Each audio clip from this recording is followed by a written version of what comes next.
He was brought here to work basically as a slave for the rebels.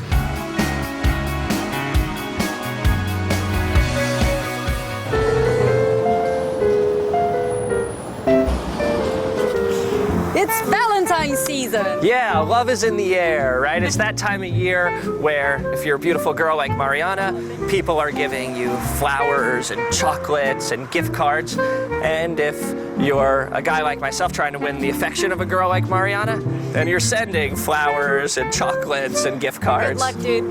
Thanks. But I was actually reading the other day that about a billion cards are sent every year during Valentine's all around the world. It's a crazy number. And 85% of those cards are sent by women. Whoa. You know, not by men. The other 15% are probably sent by Kaj alone. True, but all jokes aside, there actually is a price that we pay for all that commerce of love. And so in today's show, we're going to be doing things a little differently. We're going to have two parts, both that highlight the underbelly of the Valentine's Day industry. Yeah, we're basically going to show you two of the biggest symbols of love, roses and diamonds. So in the first part, Taj Larson will take us to Colombia to take a look at where roses come from. And in the second half of our show, Mariana is going to take you to Sierra Leone to talk about the nefarious history of the diamond trade in that country. So take a look at Vanguard's investigation into blood roses and deadly diamonds.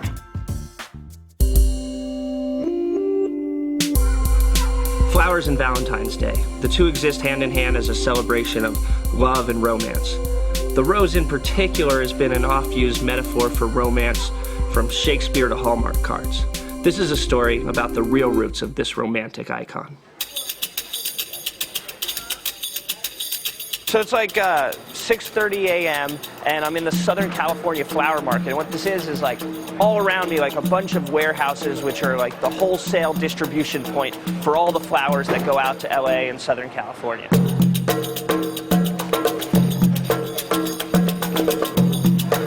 Yeah, you could really score some points at a place like this.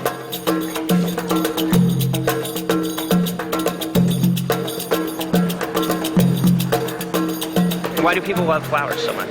Roses were at one time coined love buds, and so they've got a real romantic flavor to them.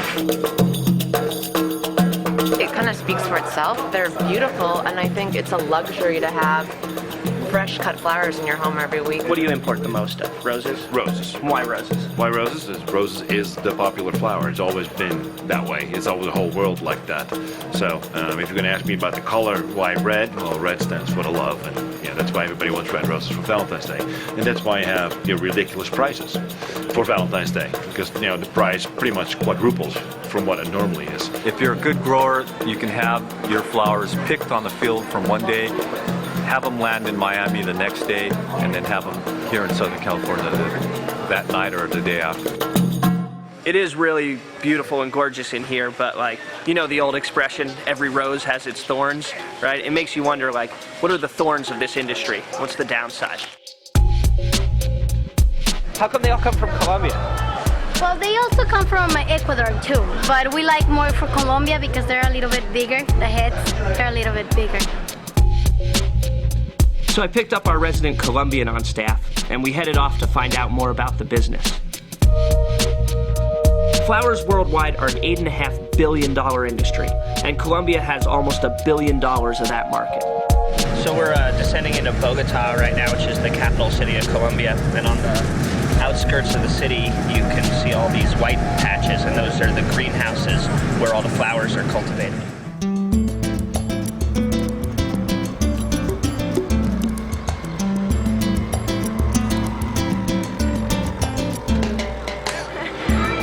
People think of Colombia and they think of narco-trafficking, paramilitary, the FARC, and drug wars and kidnapping, but this is the Colombia that I know.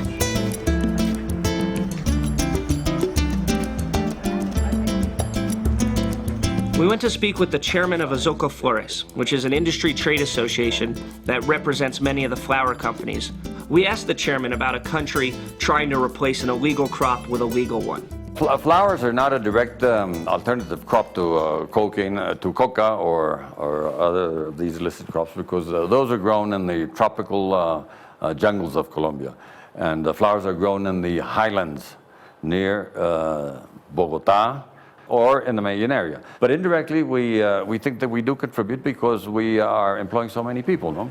And many of these people are rural people who would otherwise, if they don't have employment, they would probably end up either in the coca fields or in other sorts of illegal activities. So indirectly, we are certainly contributing. We went firsthand to see some of the Azoco Flores farms. ¿Cómo está? ¿Venimos de Azoco Flores? Jill's not really interested in the flowers, but she hears there's great coffee here. You know? First coffee. Azoco Flores helped put in perspective for us really how big the industry truly is. Este invernadero es un invernadero de pruebas. We've been in only 2 greenhouses, right? They're huge, they're massive, and you can see there's just like flowers all around you, and this is just one of 20, 25 greenhouses at this particular farm. So the industry is huge, it's massive, but it's also kind of a personal industry because you can't buy a machine that just comes and tells which flower is ready. Like, you gotta have all these workers to come cut them and make it work. He just pointed out that this whole area is in preparation for Valentine's Day.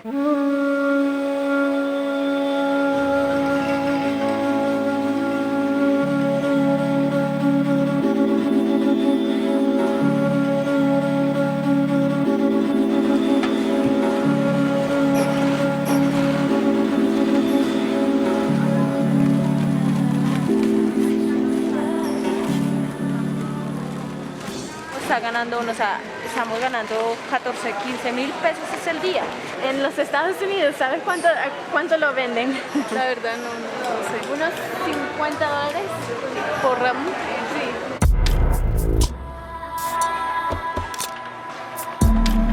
This board shows how many bouquets each worker is producing, and basically within a week for Valentine's Day they have to produce 70,000 bouquets. Right now they have 23,000 left. Over 200 million roses are sold in the week before Valentine's Day. Only 14% of workers belong to any sort of union. ¿Y a qué hora empezaste? A las 7:30 de la mañana. So she started work today at 7:30, and she's not leaving till midnight. We went to speak with an organization called Cactus, a nonprofit dedicated to helping advocate for workers' rights in the rose industry. Entonces ahora, si me puedes decir los problemas que han sucedido con las personas, con la salud de los trabajadores. La producción de flores en Colombia se hace bajo invernadero. Esas condiciones hacen que los químicos además se concentren, porque el invernadero son casas de plástico donde la gente queda dentro y fumigan y no cumplen estándares básicos, tiene efectos de todo tipo. Exponerse permanentemente a los agroquímicos puede que en el momento no tenga efectos. En la última encuesta que nosotros desarrollamos encontramos pocos casos donde para contratar a las mujeres les están exigiendo que tengan un certificado de ligadura de trompas. Oh my gosh. Explain that one. Okay, so basically what she just said is that one thing that they've discovered, there's only 9 cases, but they've asked in order to contract these women that they have the surgery to have their fallopian tubes tied, and that's the only way that they can have the job. Wait, what? Yes, that's what. So the employers are aware of the negative effects of the chemicals. Yo creo que tiene que ver más con la rentabilidad, con la producción, Okay. con los efectos de los químicos, no tiene que ver. Okay. So she's saying that it really doesn't have anything, that she doesn't think it has anything to do with the chemicals, but basically because they want more productivity, they want these women to work more.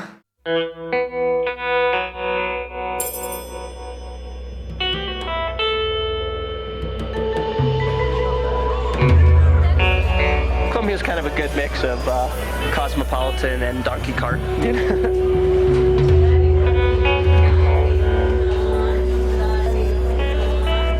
Cactus had warned us that it would be hard to talk to the workers in the factory, so they set us up to go talk to a woman who had once worked at a farm in the savannas of Bogota.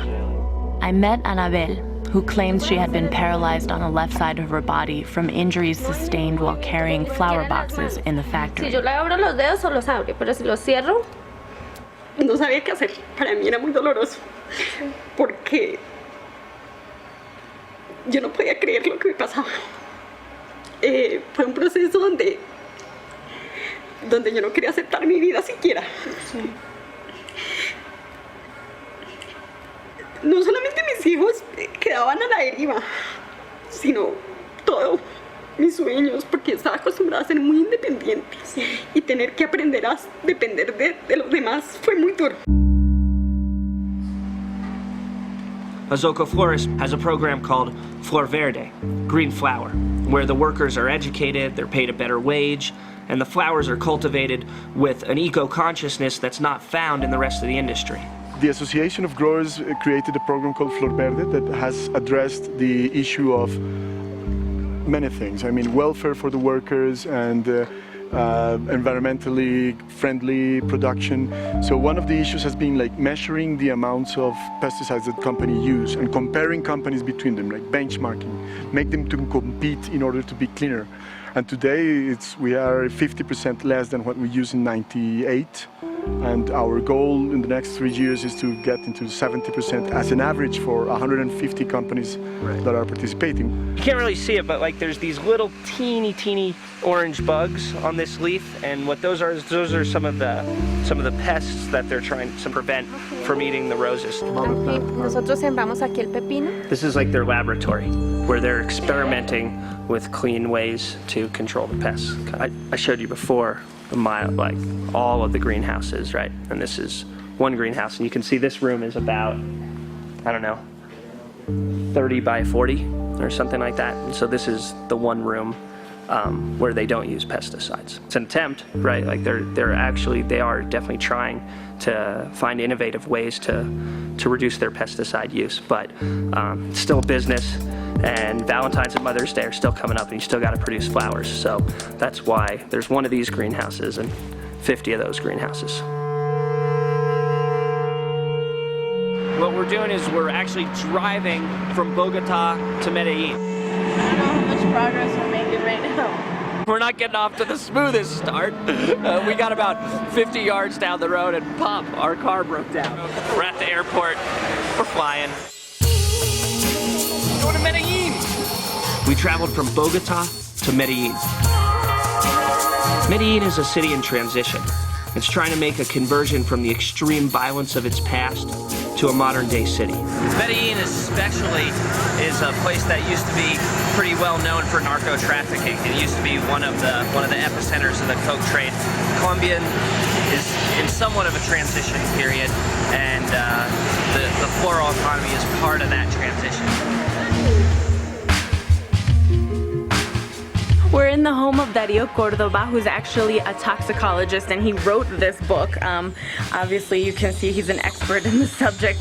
Los insecticidas y en general todos los agroquímicos ingresan al organismo por varias vías. Está la vía oral, está la vía dérmica y está la vía inhalatoria.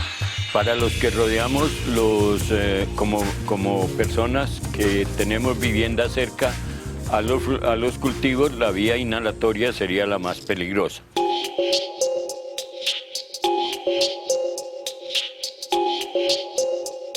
We started our journey in the LA flower market, traveled to the fields of Bogota and to the mountains of Medellin. Along the way, the beauty of the flowers never left us, but we left with a darker understanding of the industry that cultivates them. As we left Colombia, the words of the 35th Shakespearean sonnet seemed an appropriate reminder of the beauty and the perils of these flowers. No more be grieved at that which thou hast done. Roses have thorns and silver fountains mud. Clouds and eclipses stain both moon and sun, and loathsome canker lives in sweetest bud. You see the mine right here?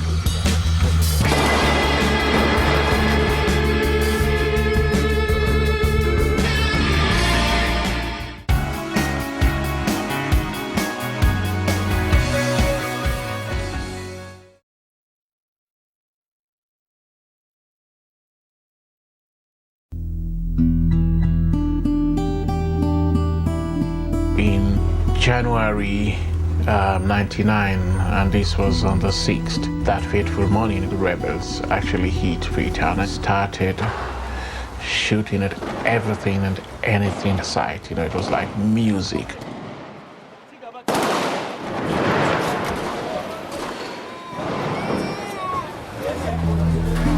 When we dared to look outside the windows, you could see blood flowing on the streets. By then they've killed a lot of people. And, I finally decided I want to go out and I want to film what's going on. My friend Soria Samora, a Sierra Leonean journalist, captured some of the most horrific images of his country's civil war. It was complete, total madness. Total madness.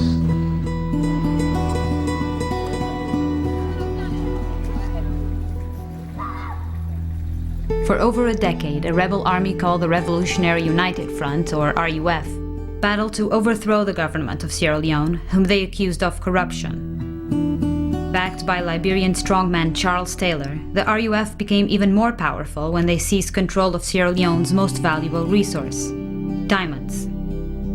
The precious stones bought weapons and supplies that fueled a campaign of terror, which left over 100,000 Sierra Leoneans dead and thousands of others maimed. Hence the phrase blood diamond.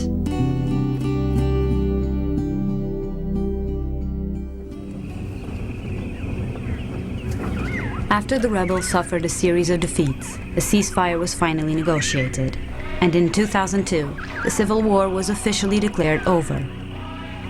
Nearly 5 years later, I traveled to Sierra Leone. I wanted to see if the diamonds that helped destroy the country were now helping it to recover. We're heading to Kono, which is a diamond region of Sierra Leone. It's in the east of the country, and it's an 8-hour drive from Freetown. We're halfway there.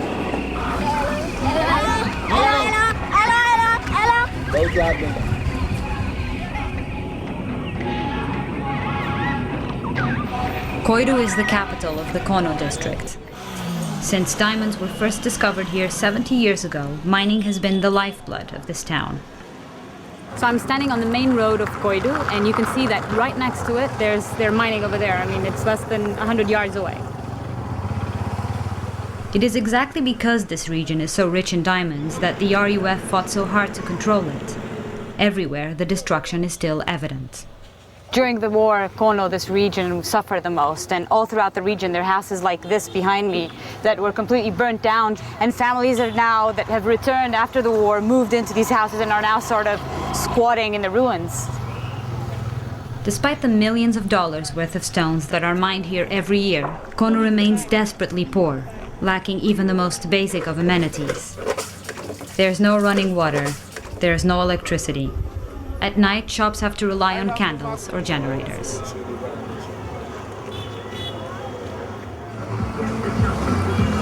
We're going to meet with a miner and follow him to work today.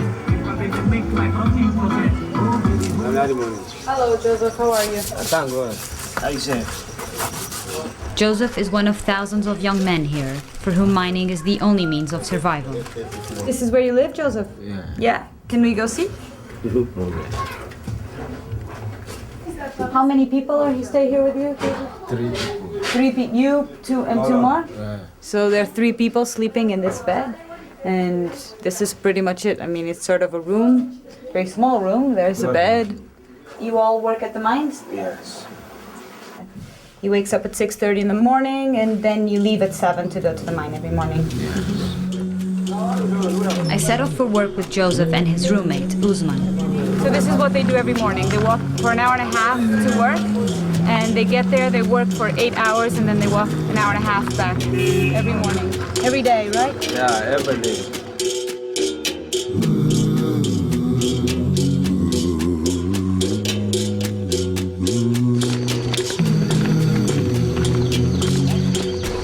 You see the mine right here?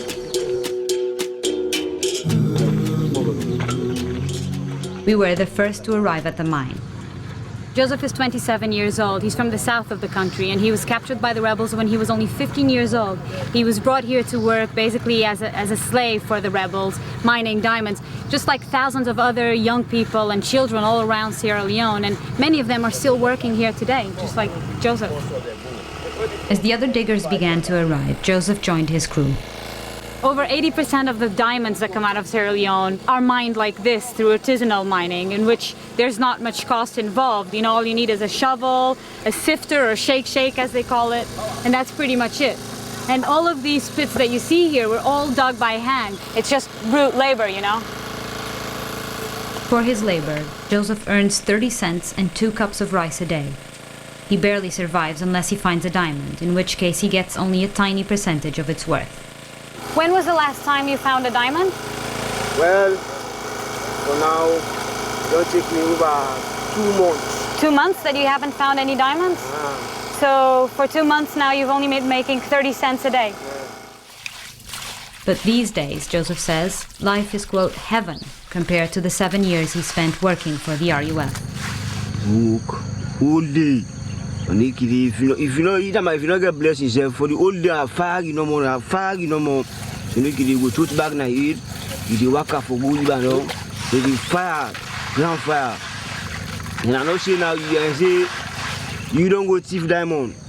That electric cable there, and they make, and they beat you with. They beat you till you die. Mm-hmm. Did you see people die? Yes, they beat people before we. Today, miners may not be working under the barrel of a gun, but life is still very difficult. It's 10 a.m. and it's already really hot. I'd say it's like 90 degrees here, and these guys have been working for at least 2 hours now.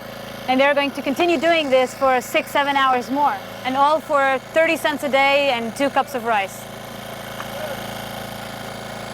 It is inhuman, actually.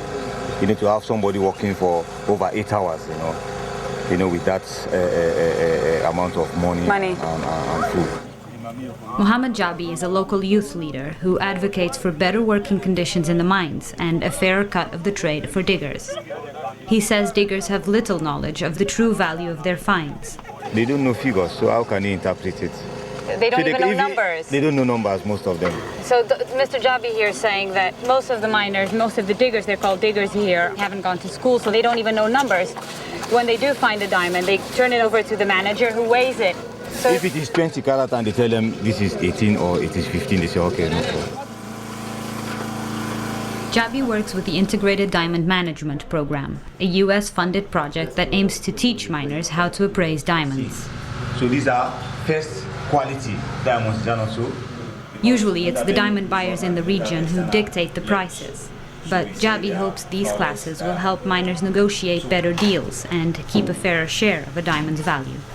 So this is the practical side of the training, where they're here learning how to evaluate diamonds according to the cut, the carats, the weight, and the shape of the diamond. These are not real diamonds, these are just simulants.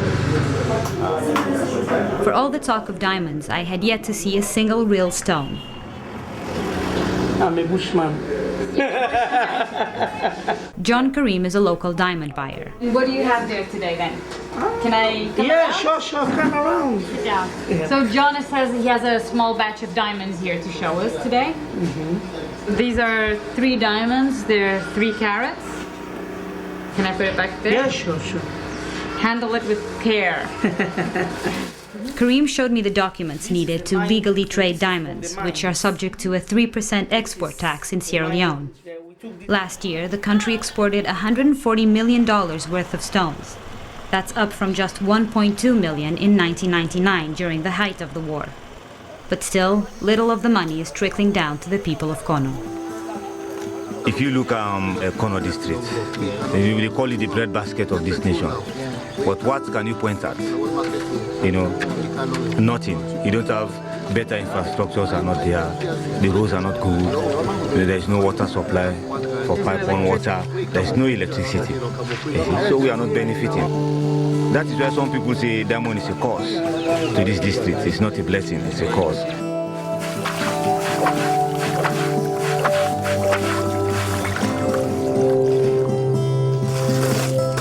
So, Joseph, Do you want to keep on mining, or what do you want to do in the future? Well, for now, Mr. Sabri, so I do so.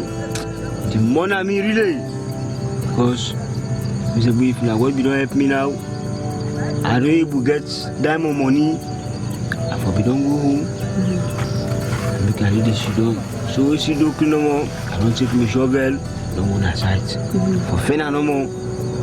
But see now, God no able give my it. I make a dinner area first.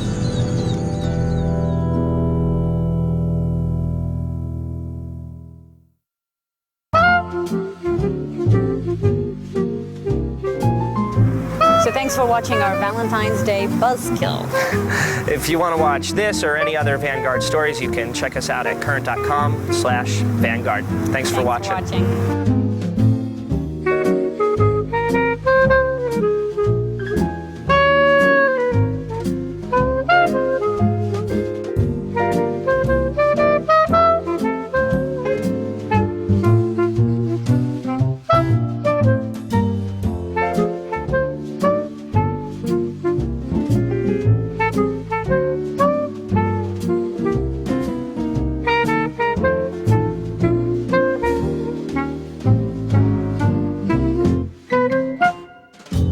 See more Vanguard Wednesdays at 10 p.m. on Current or online at current.com/Vanguard.